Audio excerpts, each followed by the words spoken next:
በስመ አብ ወወልድ ወመንፈስ ቅዱስ አሐዱ አምላክ አሜን።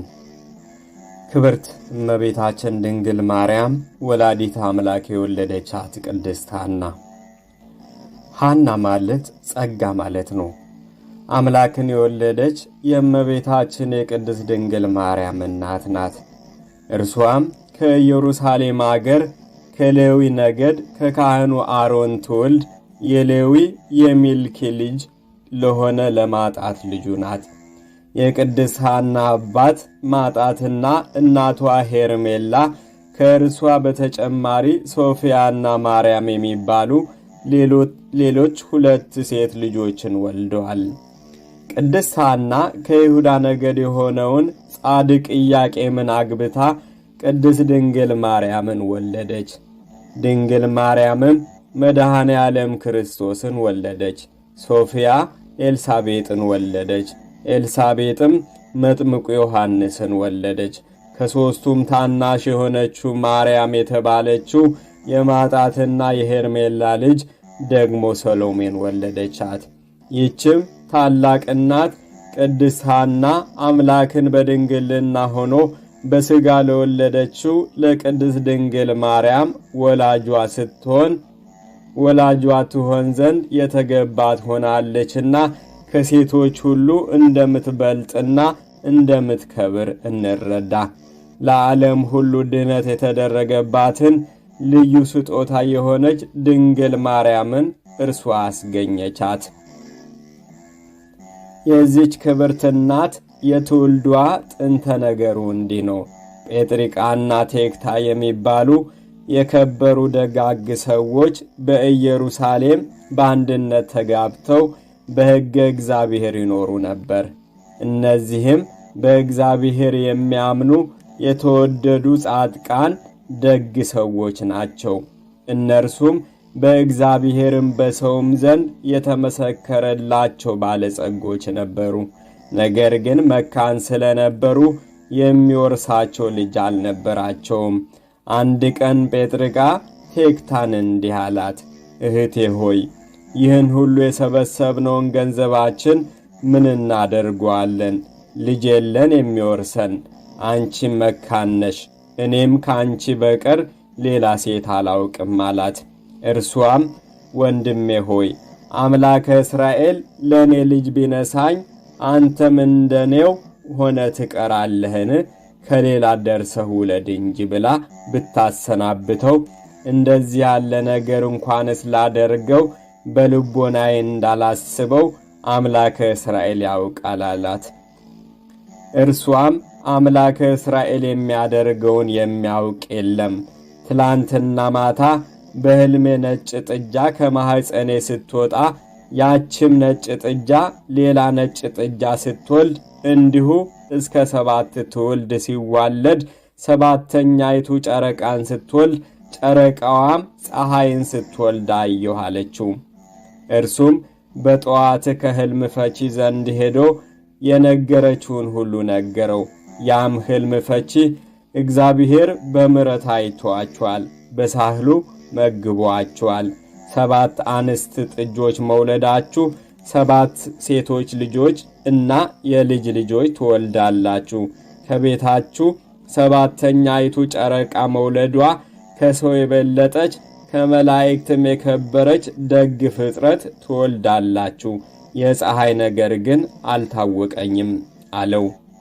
ጴጥርቃም ሕልም ፈቺው የነገረውን ሁሉ ሄዶ ለሚስቱ ነገራት።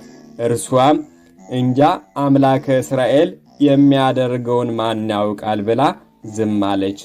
ከዚያም ጸንሳ ሴት ልጅ ወለደች። ስሟንም ሄሜን ብሎ አወጡላት።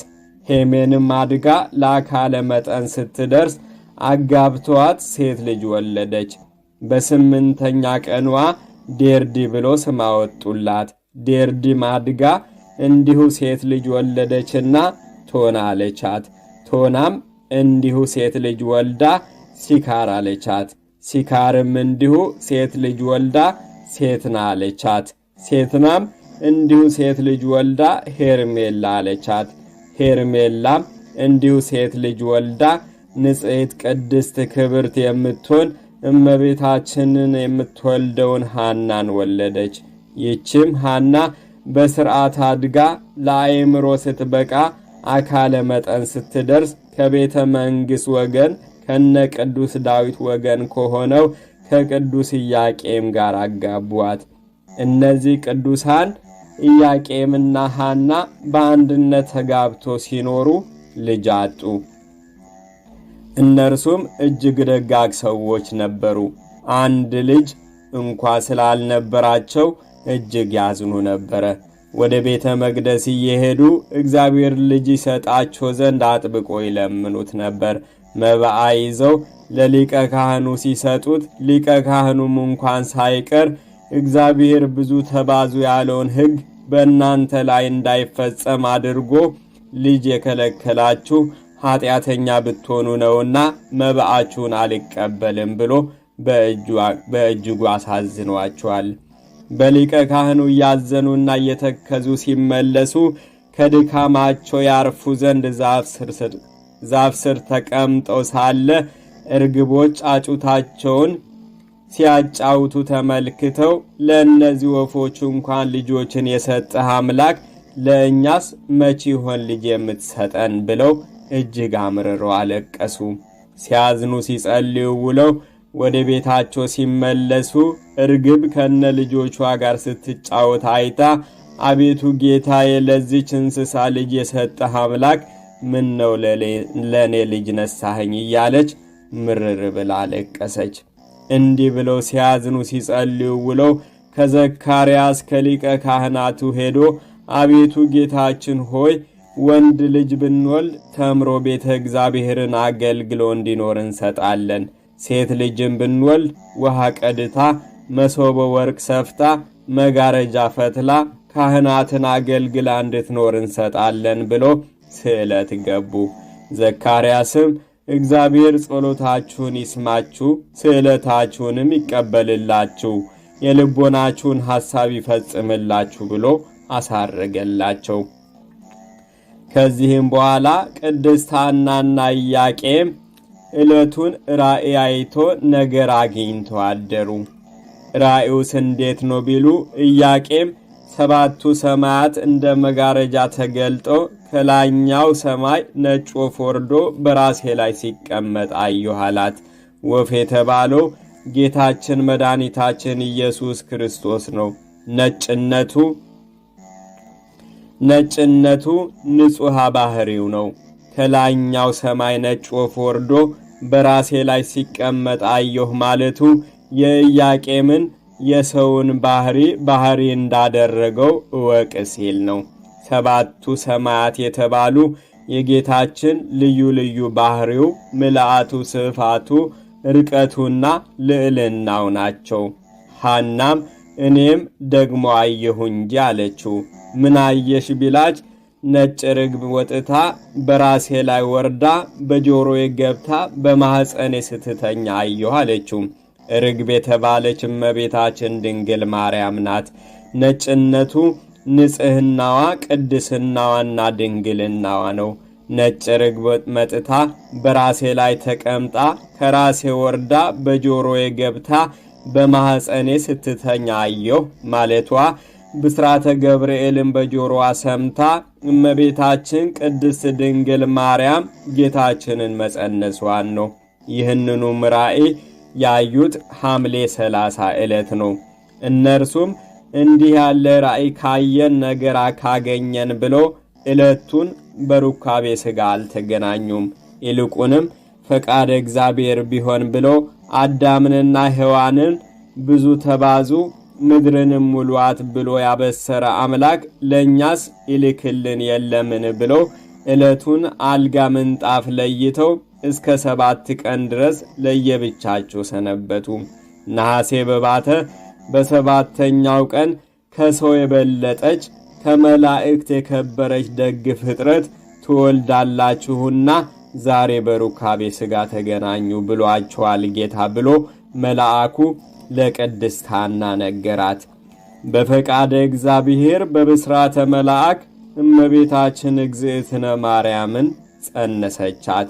እግዚአብሔር አምላክ አብርሃምንና ሳራን የተመለከተ አምላክ በኢያቄምና ሐና አማካኝነት ለዓለም ድኅነት ምክንያት የሆነችውንና ዓለም ሳይፈጠር በአምላክ ልቦና ታስባ ትኖር የነበረች የተነገረላት ትንቢት ሊፈጸም የአባት የእናቷ የቅድመ አያቶቿ ራእይ ሊተረጎም ጌታ የፈቀደበት ጊዜ ሲደርስ እመቤታችን እግዝእትነ ማርያም እሁድ ዕለት ነሐሴ 7 ቀን በ16 ዓመተ ምህረት ተጸነሰች።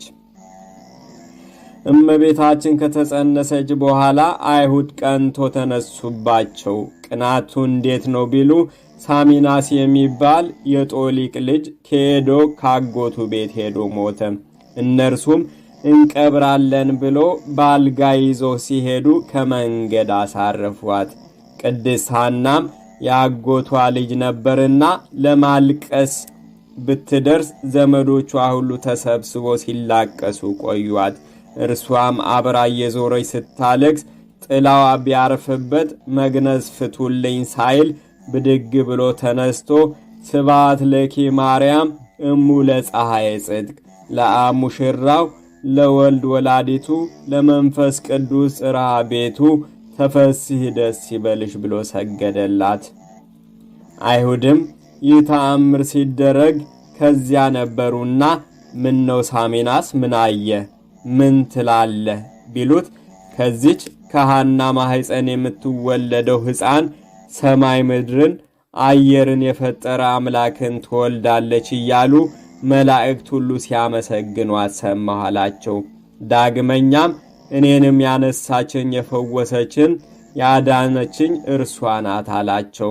አይሁድም በልተወው ሰማንህ ብለው ቅናት ጀመሩ። ሐና በእርጅናዋ ጊዜ መጸነሷን የተመለከቱ ዘመዶቿና የአገሯ ሰዎች ተገርሞ እየመጡ ይጠይቋት ነበር። እመቤታችን ማርያም በጽንስ እያለች ብዙ ተአምራትን አድርጋለች። ከእነዚህ መካከል አይነ ስውር የነበረችው የአርሳባን ልጅ ወደ ሐና መጥታ እውነትም ሐና መጸነሷን ለማረጋገጥ ሆዷን ዳሰሰቻት።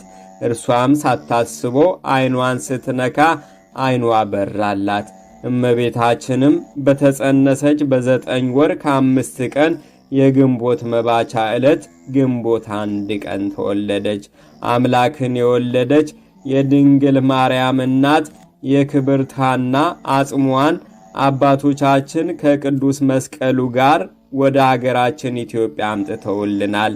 የጌታችን ቅዱስ እና ክቡር መስቀል ካለበት በወርቅ ከተለበጠው ከእንጨቱ ሳጥን ውስጥ አጽማቸው በክብር ከተቀመጡ ብዙ የከበሩ ቅዱሳን ውስጥ አንዱ ይህ የእናታችን የቅድስት ሐና አጽም ነው። ይህንንም መጽሐፈ ጤፎት በደንብ ይገልጸዋል። የእናታችን የቅድስት ሐና ረድኤት በረከቷ በሁላችን ላይ ይደረብን፣ በጸሎቷ ይማረን። ወስብሐት ለእግዚአብሔር ወለወላዲቱ ድንግል ወለመስቀሉ ክቡር አሜን።